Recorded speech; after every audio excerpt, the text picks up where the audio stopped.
Existe a verdade e existe o erro. Existe a revelação verdadeira de Deus e os anticristos. Nem toda religião é boa. A religião boa é a verdadeira.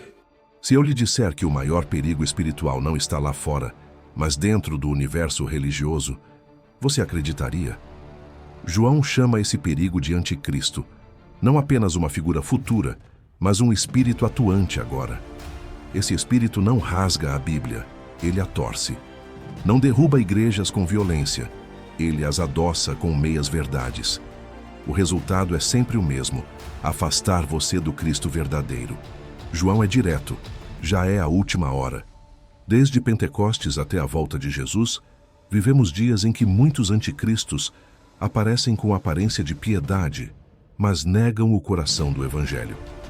O anticristo não precisa tirar sua saúde para derrotá-lo, basta corromper sua fé.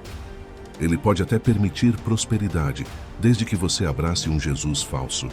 Hoje vamos discernir como esse engano opera, como permanecer no Filho e no Pai, e como a unção do Santo guarda você na verdade, para que quando Cristo se manifestar, você esteja confiante e não envergonhado. Antes de seguir, me diga nos comentários: de qual cidade você está nos assistindo? Quero orar por sua casa, pelo nome da sua cidade. Muito bem, conforme nós já vimos nas mensagens anteriores na primeira carta de João, ele escreveu essa carta para prevenir as igrejas da Ásia. A Ásia era uma província do Império Romano, contra falsos mestres que haviam surgido no meio dessas igrejas, com o ensino contrário ao dos apóstolos a respeito de Jesus. Eles pregavam um Jesus diferente. Em linhas gerais, o que é que eles diziam?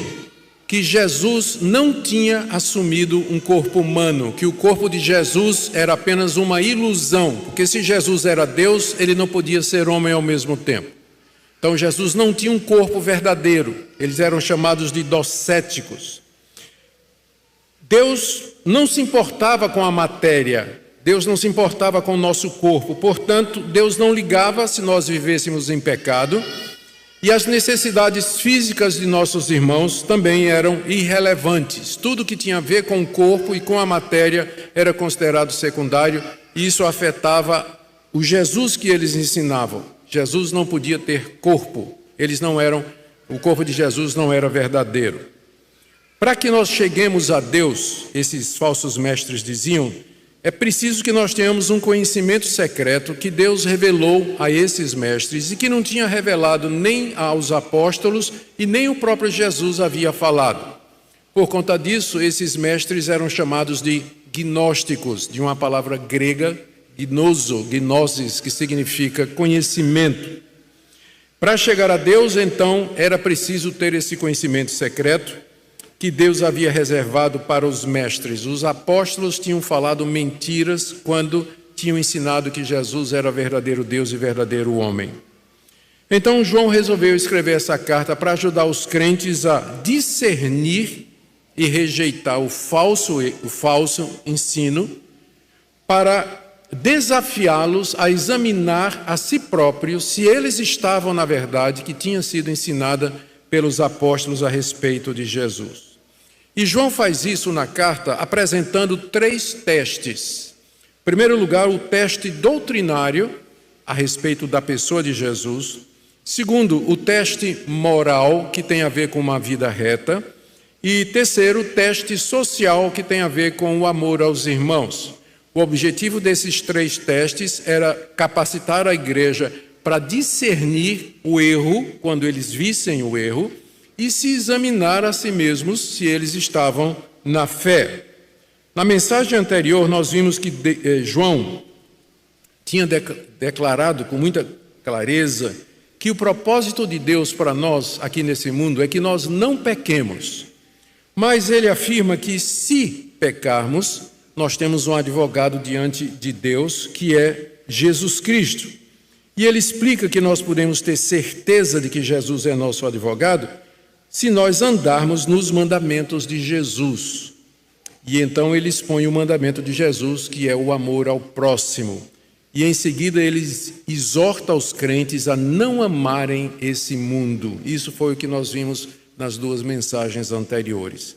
Na mensagem de hoje, nós veremos João abordando diretamente essa questão dos falsos mestres, a origem deles, a identidade deles e as suas características. Eu tenho 7 pontos aqui para trazer para os irmãos. Não são tão longos como pode parecer, mas é com o objetivo de tornar mais didático aqui o ensino. Então vamos ver o que é que João ensina aquelas igrejas a respeito disso e ao mesmo tempo trazer isso para nós, porque falsos mestres também existem hoje, sempre existiram na história da igreja. Em primeiro lugar, João declara que o aparecimento dos falsos mestres era sinal de que a última hora já havia chegado. Verso 18: filhinhos, já é a última hora, e como ouvistes que vem o anticristo, também agora muitos anticristos têm surgido, pelo que conhecemos que é a última hora. Os leitores de João, eles tinham ouvido falar a respeito da chegada do anticristo. A palavra anticristo é uma palavra composta na língua grega da preposição anti, que significa contra ou no lugar de, e Christos, que significa Cristo. Então, anticristo significa duas coisas ao mesmo tempo: aquele que é contra Cristo e aquele que quer estar no lugar de Cristo. E por isso é inimigo de Cristo também. No fim dá no mesmo, mas essa nuance é muito importante. O profeta Daniel tinha falado do abominável e da desolação. O Senhor Jesus falou dos falsos mestres que viriam no nome dele, negando a verdade e dizendo que eles eram o Cristo. Muitos dirão, eu sou o Cristo, e enganarão a muitos. Jesus ensinou isso aí. Então, os crentes lá da Ásia tinham ouvido de que o anticristo haveria de chegar. Mas o que nos interessa agora é que João diz que os anticristos já chegaram. Eles já estão presentes, eles são uma manifestação do anticristo. E eles estavam atuando nos seus dias. Aqui nós podemos, mais adiante no capítulo 4, verso 3, João vai usar a expressão o espírito do anticristo. O espírito do anticristo já estava presente. E a que João se refere? João se refere exatamente a esses falsos mestres que já estavam atuando nas igrejas e ensinando um evangelho diferente e um Cristo diferente. Eles são chamados de anticristos porque eram inimigos de Cristo, porque falavam contra Cristo e queriam tomar o lugar de Cristo. Era isso que eles estavam falando. O surgimento deles era indício para João que a última hora havia chegado. Última hora é a mesma coisa que final dos séculos, últimos dias, últimos tempos, são expressões que aparecem no Novo Testamento para indicar esse tempo entre a primeira vinda de Cristo e a segunda vinda de Cristo. A última hora já badalou a última hora desde o dia de Pentecostes. Nós já estamos vivendo a última hora. A última hora é esse período entre as duas vindas de Jesus, que Paulo chama de últimos tempos, Pedro chama de os últimos dias e outras expressões semelhantes. Essas expressões querem dizer que essa é a última fase do plano de Deus. A última fase do plano da salvação começou com a morte e ressurreição de Cristo, o derramamento do Espírito Santo. Agora Deus está chamando o seu povo, a sua igreja, nós vivemos nessa época, que vai terminar com a vinda do Senhor Jesus. Quando a gente fala em última hora, o pessoal pensa mais no futuro, né? Um futuro catastrófico que se apresenta. A última hora já começou, os últimos tempos já raiaram, a última badalada do relógio de Deus já foi dada. Quando Cristo vier, a história desse mundo, como nós o conhecemos, estará encerrada. Essa é a etapa final do plano de Deus.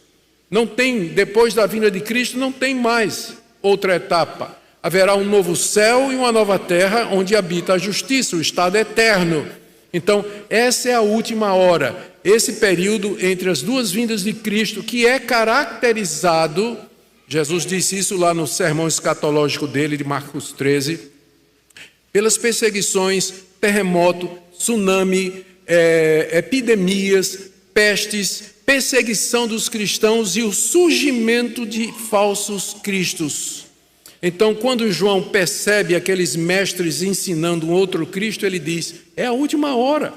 Isso faz parte dos últimos tempos. Falsos profetas existiram desde que Cristo veio e vão existir até o dia que ele vier. Sempre haverá falsos profetas, falsos mestres e falsos cristos. E a igreja precisa estar preparada para reconhecê-los, para não ser enganado. Se eu perguntasse para você agora, nessa manhã, me diga o nome de 5 falsos profetas que você conhece no Brasil ou aqui nos Estados Unidos. Duvido. Né? Notaram? É porque não existem? Não. É que vocês não prestaram atenção ao ensino deles. Né? Não prestaram atenção ao ensino deles. Eu me lembro, sempre gosto de contar isso aí. A falta, às vezes, de discernimento nosso. Uma mulher que me mandou um Twitter dizendo assim: meus 2 pregadores prediletos, Edir Macedo e Augusto Nicodemos. Falta total de discernimento. Né? Óbvio, como é que pode? Né? Então, a importância da igreja está saber, né? a nota falsa. Né? Saber a nota falsa. Muito bem. Então, o primeiro ponto é: o surgimento dos anticristos, dos falsos mestres, é uma evidência de que a última hora já chegou. Nós estamos vivendo a última etapa do plano de Deus. Meu segundo ponto: a origem desses falsos mestres, está aí do verso 19. Eles saíram do nosso meio. Entretanto, não eram dos nossos, porque se tivessem sido dos nossos, teriam permanecido conosco. Todavia, eles se foram para que ficasse manifesto que nenhum deles é de nós. Esses falsos mestres, esses pregadores itinerantes que iam pelas igrejas trazendo uma outra mensagem, um outro evangelho, um dia eles tinham feito parte de igrejas genuinamente cristãs. João diz: eles saíram do nosso meio. Então um dia eles professaram a fé, um dia eles foram batizados em nome de Jesus, um dia talvez até se tornaram pastores, presbíteros, pregadores, evangelistas das igrejas. Mas alguma coisa aconteceu que eles abandonaram o ensinamento dos apóstolos a respeito de Jesus. Eles viraram as costas para aquilo que havia sido transmitido por Pedro, Paulo, João, saíram daquelas igrejas e agora estavam ensinando em todo lugar que Jesus não era o Cristo. Não é isso que ele diz aqui? Jesus não era o Cristo. Saíram do nosso meio, entretanto não eram dos nossos. A conclusão de João é que se eles fossem crentes de verdade, eles não teriam abandonado a comunhão dos santos. Eu não me refiro a uma igreja local, porque às vezes por motivos vários, você sai de uma igreja e vai para outra. Mas a comunidade cristã, eles pararam de se declarar como cristãos. Eles não se identificavam mais com a doutrina dos apóstolos, mas um dia eles já tinham sido membros. Isso é o que a gente chama de apostasia. É quando uma pessoa frequenta, conhece, foi batizada, participa da ceia, ocupa cargos, dá demonstração de fé, mas um dia alguma coisa acontece e aquela pessoa abandona o evangelho, nega o evangelho, e o que é pior, ela abraça uma seita e começa a ensinar um evangelho que era totalmente diferente daquilo que um dia aquela pessoa aprendeu. Eles saíram do nosso meio, eles eram parte das igrejas, mas João diz aqui que eles saíram do nosso meio, mas não eram dos nossos, ou seja, intimamente, eles nunca realmente se convenceram que Jesus era o Filho de Deus, o Salvador do mundo, o verdadeiro Deus e verdadeiro homem.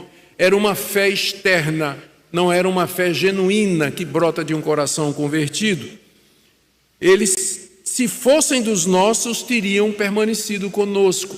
De tabela, vejam a importância que a Bíblia dá a comunhão dos santos, a estar junto com os irmãos, a fazer parte da comunidade. Todavia, eles se foram para que ficasse manifesto que nenhum deles é dos nossos. Falsos profetas surgem de dentro das próprias igrejas. Por isso que nós precisamos nos acautelar, nós precisamos ter cuidado, por isso que é importante conhecer a verdade e examinar a verdade o tempo todo. Isso aqui é o espírito do anticristo que já está presente no mundo.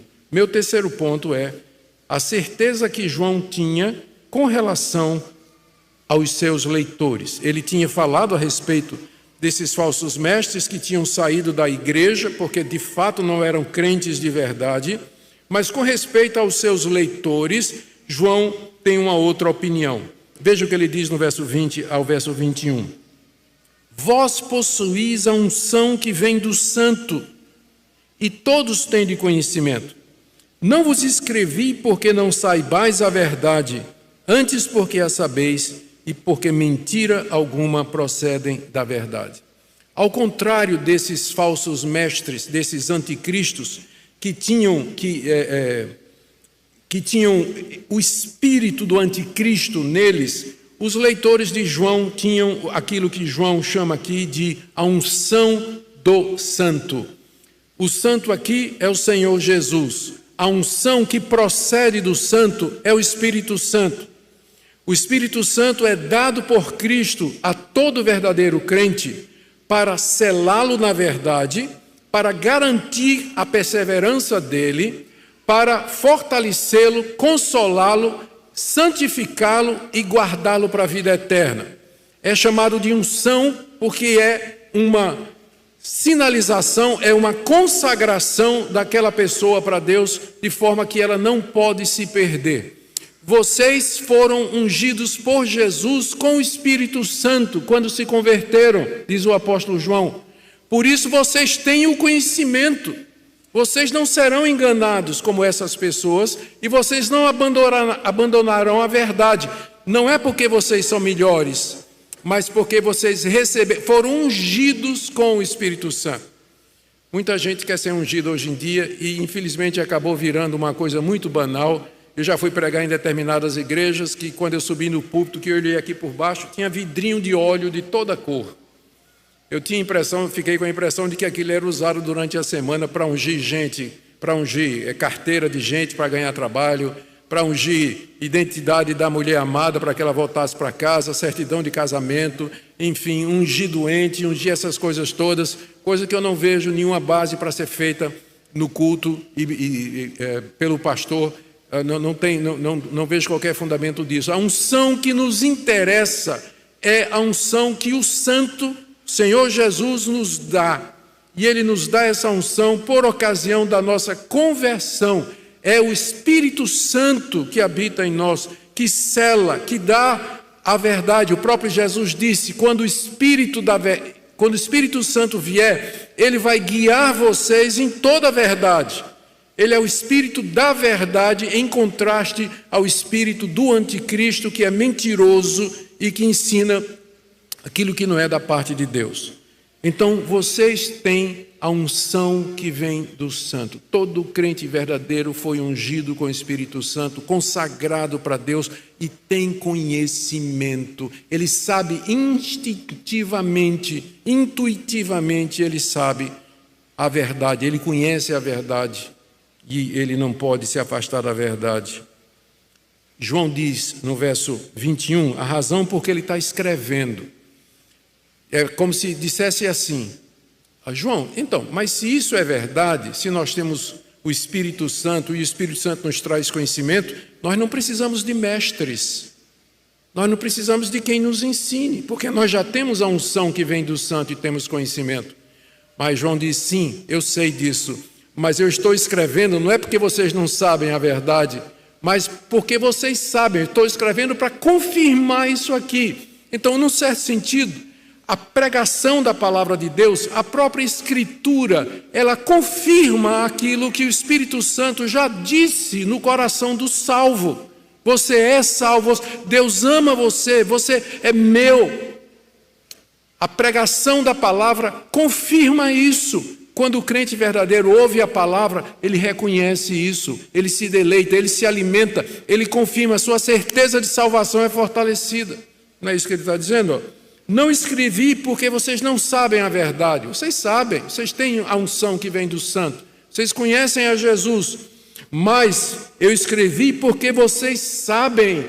O que eu estou fazendo é confirmando aquilo que vocês intimamente já sabem, porque nenhuma mentira jamais procede da verdade. Seja a verdade de Deus que está no coração de vocês, ela não vai produzir a mentira para que vocês se apostatem e vocês saiam do meio do povo de Deus, porque vocês têm a unção do santo. Eu sei disso, eu estou escrevendo somente para confirmar isso aqui.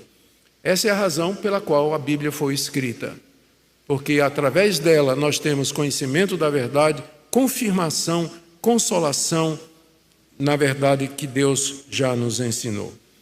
Quarto lugar, João entra agora com teste doutrinário. Lembra que eu falei no início que ele coloca vários testes para que a igreja pudesse reconhecer os falsos profetas e examinar a si mesmo? Olha o teste que ele coloca aqui sobre a pessoa de Jesus, no verso 22 a 23. Quem é o mentiroso, senão aquele que nega que Jesus é o Cristo? Esse é o anticristo que nega o Pai e nega o Filho. Todo aquele que nega o Filho, esse não tem o Pai. E aquele que confessa o Filho tem igualmente o Pai. Aqui João coloca um critério para nós sabermos quem é o verdadeiro profeta, quem é o verdadeiro mestre, quem é aquele que traz de fato a palavra de Deus. E o teste, esse teste, centra na pessoa de Jesus. Os falsos mestres, eles negavam que Jesus era o Cristo. E eles diziam que os apóstolos eram mentirosos, porque os apóstolos diziam que Jesus era verdadeiro Deus e verdadeiro homem. É só você ler os evangelhos, ler o livro de Atos, ler as cartas de Paulo. A afirmação é clara: Jesus é o Filho de Deus e ele é verdadeiro homem, ele é verdadeiro homem.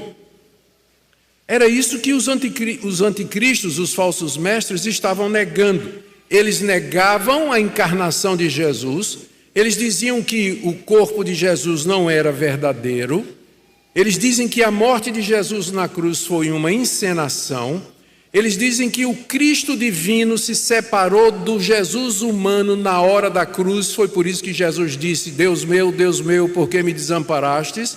E ali o Cristo divino sai e o Jesus humano morre na cruz, fazendo uma separação da pessoa de Cristo, dentro da pessoa de Cristo, que é insustentável à luz do Novo Testamento. Eles diziam, no final, Jesus não é o Cristo, ele não é aquele que haveria de vir para nos salvar dos nossos pecados, porque ele não era verdadeiramente humano, tinha apenas aparência de humanidade. Por que era importante que Jesus fosse humano? Por que era importante de que o corpo dele fosse real e verdadeiro? Porque Cristo tinha que ser um de nós, para que a morte dele na cruz pudesse valer para mim. Se um anjo tivesse morrido na cruz por mim, não valeria absolutamente nada, porque eu não sou anjo e nem ele é homem. Ele não pode tomar o meu lugar. Um anjo não podia tomar o meu lugar na cruz. Tinha que ser um homem como eu, de carne e osso, que pudesse sangrar, que pudesse ter feridas abertas, que pudesse chorar, sentir, morrer, ser sepultado e ficar sob o poder da morte 3 dias. Por isso que era importante asseverar a plena humanidade de Jesus, que era o que esses mestres estavam negando. Hoje, tem gente que nega a divindade de Jesus, nega que Jesus é Deus, e tem os que negam que Jesus era verdadeiro homem. Qualquer uma dessas negações chega a essa conclusão: Jesus não era o Cristo. E olha o que é que João diz. Quem é o mentiroso aqui? Esse pessoal diz que nós somos mentirosos, mas mentiroso é aquele que nega que Jesus é o Cristo. Esse é que é o mentiroso. Esse é o anticristo, porque ao negar, ele nega não somente a Cristo, mas nega o Pai. Por que quem nega que Jesus é o Cristo está negando o Pai? Porque o Pai deu todas as evidências de que Jesus era o seu Filho. A voz no alto do monte, meu filho amado em quem me comprazo. Na hora do batismo, a voz do céu, esse é meu filho amado em quem me comprazo. Os sinais, maravilhas e poderes que Jesus Cristo demonstrou no seu ministério, ressuscitando os mortos, acalmando tempestades só com a palavra da sua boca, andando sobre as águas, multiplicando pães. Quem pode fazer isso senão Deus? Então o próprio Pai já tinha declarado que Jesus de Nazaré era o Cristo enviado ao mundo para ser o Salvador. E agora estes homens, ao negar o Filho Jesus, eles também estavam negando a Deus. Estavam negando o Pai. Todo aquele que nega o Filho, verso 23, esse não tem o Pai. Quem conhece o Pai, quem conhece a Deus, vai reconhecer que Jesus é o Cristo. E vai receber Jesus como enviado de Deus, o Salvador do mundo. Mas quem nega a Jesus nunca conheceu a Deus, porque Deus só tem um mediador. Deus só mandou uma pessoa ao mundo para morrer pelos nossos pecados. Só há um só Deus e um só mediador entre Deus e os homens. Jesus Cristo, o quê? Homem. Nós temos um homem assentado à direita de Deus, que intercede por nós. Já pensaram nisso? Porque Jesus continua verdadeiro Deus e verdadeiro homem. Temos um de nós assentado à direita de Deus intercedendo por nós. Por isso que Ele nos entende, por isso que Ele compreende as nossas tentações, porque Ele foi tentado como nós fomos. Por isso que nós podemos recorrer a Ele na certeza de que Ele vai nos atender, porque Ele é aquele que nos representa diante do Pai. Quem nega Jesus está negando o Pai também. E não conhece a Deus, porque se conhecesse, saberia que Jesus, de fato, é o Filho de Deus. Agora vamos para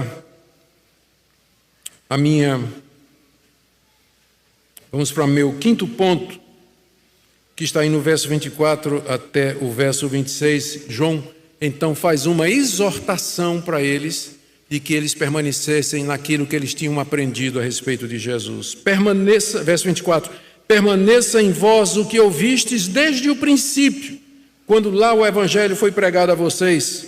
Se em vós permanecer o que desde o princípio ouviram, desde o início da vida cristã de vocês ouviram isso, que Jesus é o Cristo. Se em vocês permanecer isso, também vocês vão permanecer no Filho e no Pai. E essa é a promessa que Ele mesmo nos fez, a vida eterna. E isso que eu acabo de escrever é acerca dos que vos procuram enganar. Como eu disse, João disse que não estava escrevendo porque eles não conheciam a verdade. João estava escrevendo porque eles conheciam a verdade. O alvo de João era fortalecê-los e permanecer naquela verdade que eles já sabiam, porque eles tinham recebido a unção do Santo. Então ele diz, permaneça em vocês o que vocês aprenderam desde o início. Quando o Evangelho chegou até vocês, vocês creram que Jesus é o Filho de Deus. Permaneçam nessa verdade. Essa é a verdade. Não se deixem afastar disso aí. Porque se vocês permanecerem nessa verdade, vocês vão ter comunhão com Deus e com seu Filho Jesus Cristo. Vocês permanecerão no Pai e no Filho. E olha só, qual é a promessa que Deus fez para quem vive e permanece em comunhão com Ele? Verso 25. Essa é a promessa que Ele mesmo nos fez, a vida eterna. Não tem outro caminho para a vida eterna. Ou é a vida eterna ou o sofrimento eterno no inferno. O único caminho é crer em Jesus, que foi enviado de Deus para ser o Salvador. Não há outro mediador. Não há nenhum outro nome dado entre os homens pelo qual nós possamos ser salvos.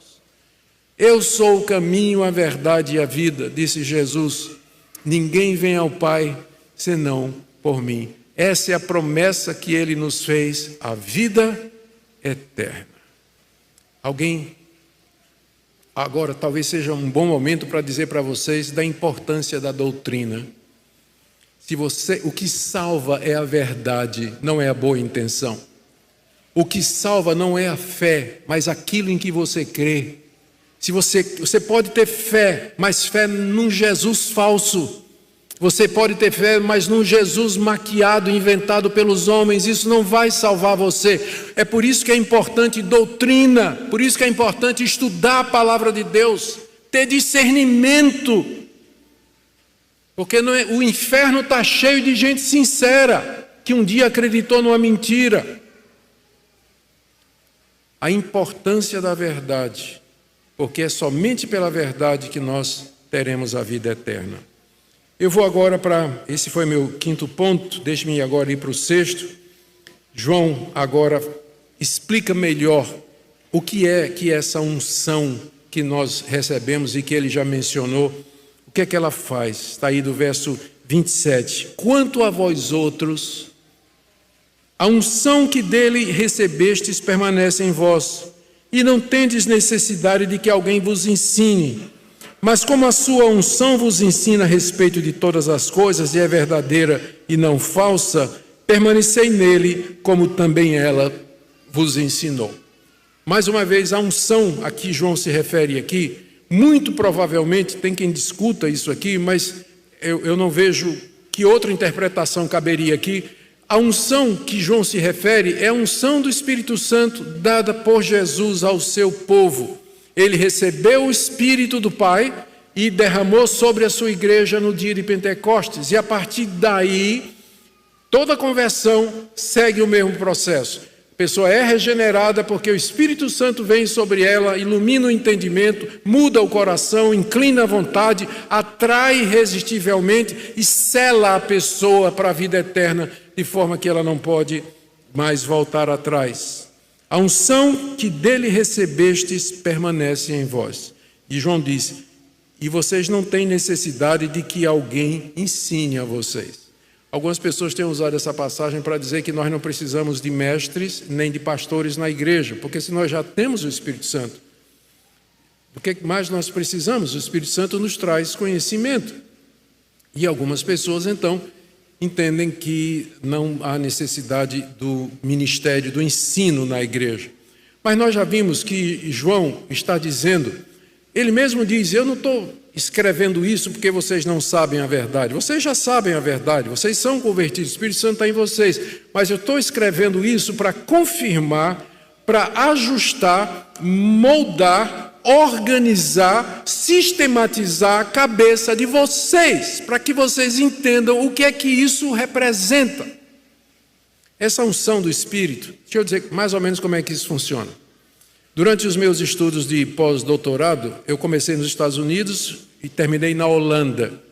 E lá na Holanda eu tive um professor extremamente liberal, que não acreditava que Jesus era Deus, não acreditava que Jesus... Esse professor chegou a propor que a igreja adotasse a posição exemplarista da morte de Cristo.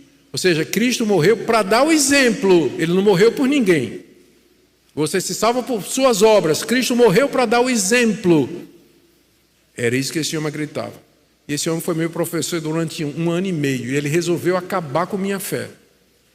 Ele me deu uma pilha de livros de teólogos alemães liberais para eu ler e escrever 4 papers que eu tinha que escrever. E eu comecei a ler os liberais, esse pessoal que não acredita em Deus, e aí minha fé foi sendo minada. E eu percebi que à medida que eu estava lendo, eu dizia, epa, isso aqui parece fazer sentido. Gente, chegou uma época que eu não conseguia nem orar mais. Eu não tinha certeza tanta de quem estava do outro lado. Eu me ajoelhava para orar. E só chorava. Só chorava. Não conseguia orar. Apesar de que lá dentro eu também não conseguia abandonar Deus. Não conseguia. Como se eu tivesse uma convicção íntima lá dentro de que eu era de Deus. A minha mente é que estava bagunçada. Finalmente eu resolvi telefonar para o meu professor aqui nos Estados Unidos, Moisés Silva. Até hoje ele é editor da Zondervan. Ele é um cubano naturalizado brasileiro, sabe tudo sobre tudo de teologia, foi quem orientou minha tese de doutorado aqui. Eu liguei para ele desesperado, doutor Silva, eu estou orando para o senhor, é mais como uma ovelha do que como um aluno. Eu estou aqui pronto a perder minha fé. Eu estou pronto a abandonar, eu não creio mais em nada. Ele disse, mas o que foi? Eu disse, olha, o fulano de tal disse isso, disse isso, disse isso, disse isso. Ele deu uma risada do outro lado e disse, anota aí. Aí me deu uma lista de artigos, de livros, e disseram, esses artigos respondem o que é esses outros que você leu, e são escritos por pessoas com a mesma preparo, e só que crentes. Leia isso aí. E eu li aquilo ali, e à medida que ia lendo, a coisa foi encaixando, né, na cabeça. Quer dizer, a unção estava lá, mas ela precisava formatar, ela precisava de entendimento. João sabe que a gente escreve. Sim, eu saí crente de lá, não é? Eu escapei de ser ateu por isso aqui, né? Eu saí crente, cicatrizado, né, marcado pelas lutas dessa batalha, mas mais firme do que nunca, porque eu conheci o argumento desse pessoal. Ou seja, a minha mente precisava ser posta na direção certa. É isso que João está dizendo aqui. Vocês já têm a unção. Vocês não precisam de alguém que ensine a vocês que Jesus é o Cristo. No íntimo vocês sabem disso. Mas vocês precisam de alguém que chegue e diga isso aqui que João está dizendo. Olha, quem nega a encarnação é anticristo, está errado. Ele precisa ser homem para poder morrer na cruz. Você não pode negar Você não pode negar a natureza de Cristo ou qualquer outra, qualquer uma das duas naturezas de Cristo, sem que com isso você negue o Cristo todo. Então a minha mente precisa de orientação. Eu sei que muita gente quer depender somente daquela intuição, daquela experiência de conversão, mas às vezes se você não tem o preparo teológico, doutrinário, você não vai conseguir resistir ao argumento do falso profeta. E você vai ficar no mínimo confuso. Vai sair da igreja não é porque você não creia, mas que agora você não sabe que voz você vai ouvir. Que voz você vai ouvir? A sua unção vos ensina a respeito de todas as coisas.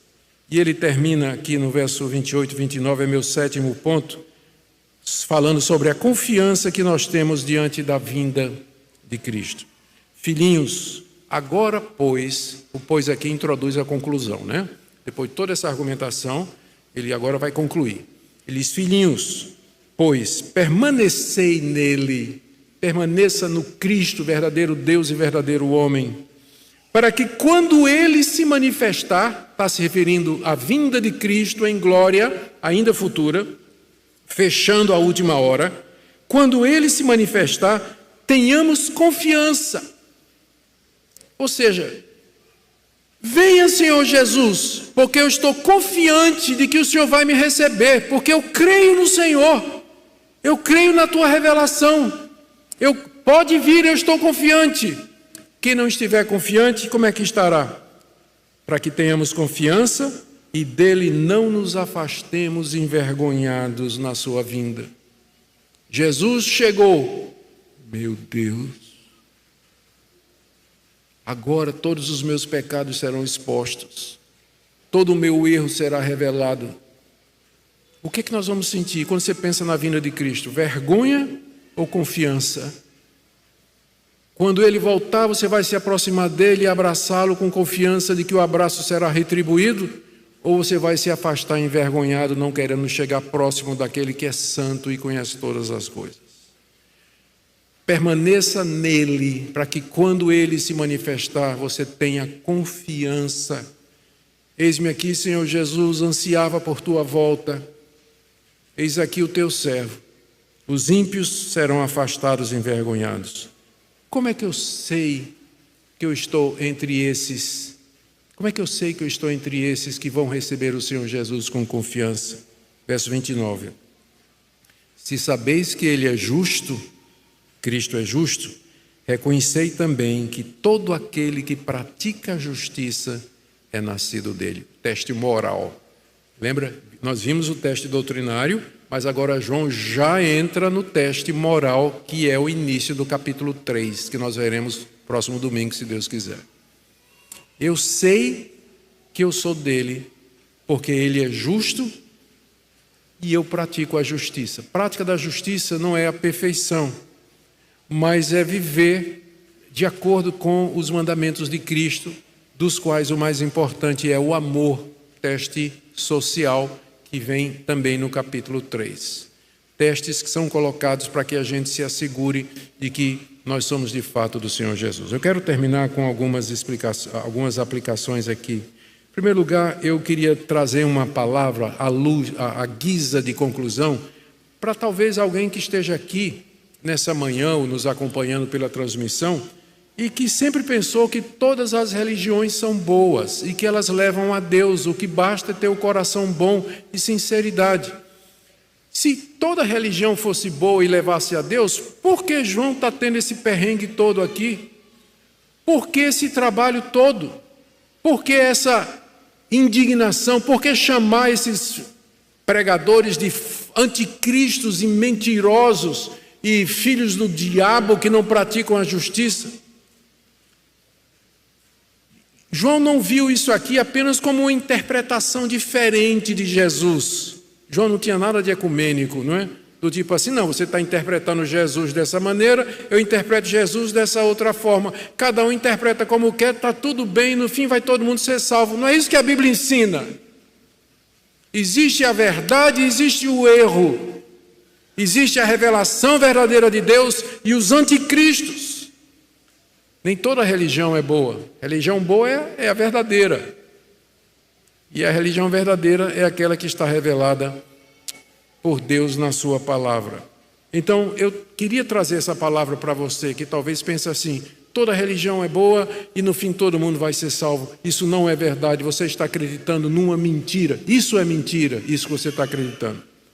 Também, agora, eu queria trazer uma palavra para... Talvez alguns de vocês aqui vieram de igrejas onde foi dito, a letra mata, irmão. A letra mata, doutrina esfria o crente. Esfria mesmo. O coração de vocês não se aqueceu à medida que a doutrina foi sendo ensinada, a verdade foi sendo trazida. O meu foi, quase que eu grito aleluia e glória aqui, mas estamos numa igreja presbiteriana, né? Eu não tenho problema com o fogo, desde que ele seja produzido pelo Espírito Santo. Meu medo é do fogo falso. Esse eu não quero nada desse.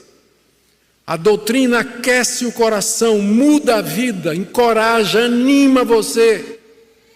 Então, esqueça isso de que doutrina não é importante. Quando Paulo diz a letra mata, ele se refere ao Antigo Testamento, à dispensação do Antigo Testamento em contraste ao Novo que produz vida. Eu também quero trazer uma palavra agora para alguns de vocês, que eu tenho certeza, porque eu já fui um deles, que consideram que às vezes um falso profeta pode ser uma pessoa bem intencionada, mas ela está simplesmente enganada. João diz aqui, eu escrevo essas coisas porque essas pessoas querem lhe enganar, querem enganar vocês. Eu não tenho paciência mais com falso profeta, líder de falsa religião, ensinador de falso ensino. Porque a intenção é enganar, é mercenário, ou quer dinheiro, ou quer poder, ou quer publicidade, ou quer destaque nas redes sociais. Porque pregar a verdade não é popular. Pregar o Cristo da Bíblia não é popular. Então, se você pensa isso, que esses homens assim são sinceros, apenas estão enganados, pense outra vez, João está chamando todos eles de mentirosos aqui e dizendo a intenção deles é enganar vocês mesmos, para tirar vocês de onde vocês estão. E eu quero terminar aqui com uma palavra para aqueles que talvez se esqueçam, ou de uma maneira inconsciente a gente vive como se o mundo fosse durar para sempre, não é? A gente investe numa casa, a gente faz investimentos financeiros para a nossa aposentadoria, a gente fica pensando no que é que vamos deixar para os nossos filhos e netos.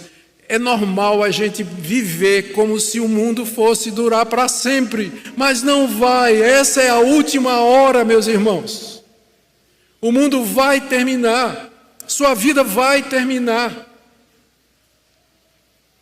E um dia nós vamos ter que enfrentar o Senhor com confiança ou envergonhados. Eu não estou dizendo que é errado a gente se preparar para o futuro. Eu creio que a gente devia se preparar para o futuro, porque a gente não sabe quanto tempo ainda a última hora vai durar. Mas nós devíamos viver preparados também para que a última hora terminasse hoje, amanhã, prontos para encontrar o Senhor e dele receber a vida eterna.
Sinal de maturidade é perguntar: esse ensino confessa o Cristo bíblico ou pinta outro Jesus?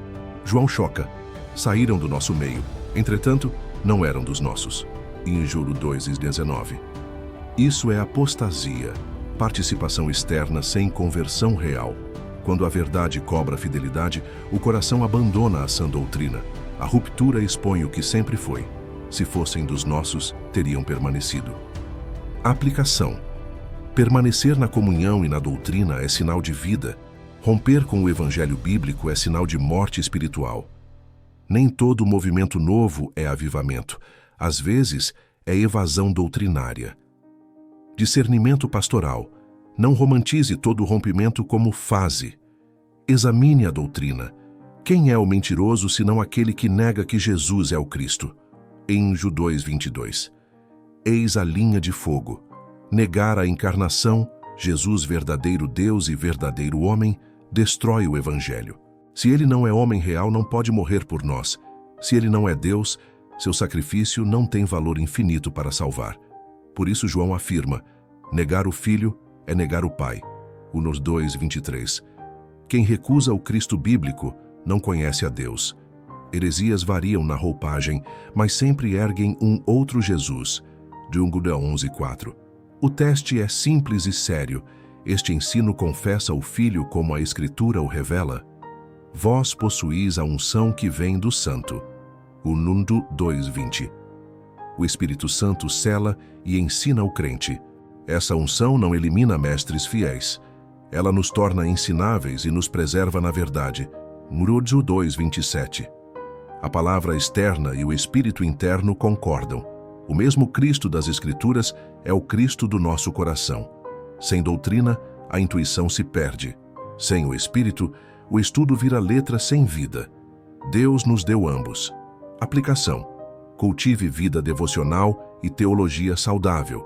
Isso blinda sua mente. Fruto prático. O crente aprende a dizer está escrito e a permanecer no que ouviu desde o princípio. Em Jó 2:24. João mira o futuro. Permanecei nele para que tenhamos confiança e dele não nos afastemos envergonhados na sua vinda. E em Jó 2:28. A melhor escatologia prática é fidelidade hoje, permanecer no Filho e no Pai. Vida eterna é promessa para quem permanece. E em Judeus 2:25, evidência de novo nascimento, praticar a justiça. E em Judeus 2:29, não é perfeição, é direção. Assim, a Igreja enfrenta o espírito do anticristo com santidade visível e doutrina sólida. Esperamos a volta de Cristo não com pânico, mas com confiança. Vem, Senhor. O anticristo já opera quando um outro Jesus é entronizado, simpático, terapêutico, inofensivo, mas não bíblico. A defesa de Deus para sua Igreja não é espetáculo espiritual, é permanecer na verdade recebida desde o princípio. A unção do Santo mantém você no caminho. A palavra esclarece sua mente. A obediência confirma sua fé. Vivamos prontos para o encontro. Que a vinda de Cristo nos encontre firmes, não envergonhados. Quer continuar nessa série? Clique no vídeo que está aparecendo na tela e aprofunde-se conosco na próxima mensagem. O Senhor o abençoe e o guarde.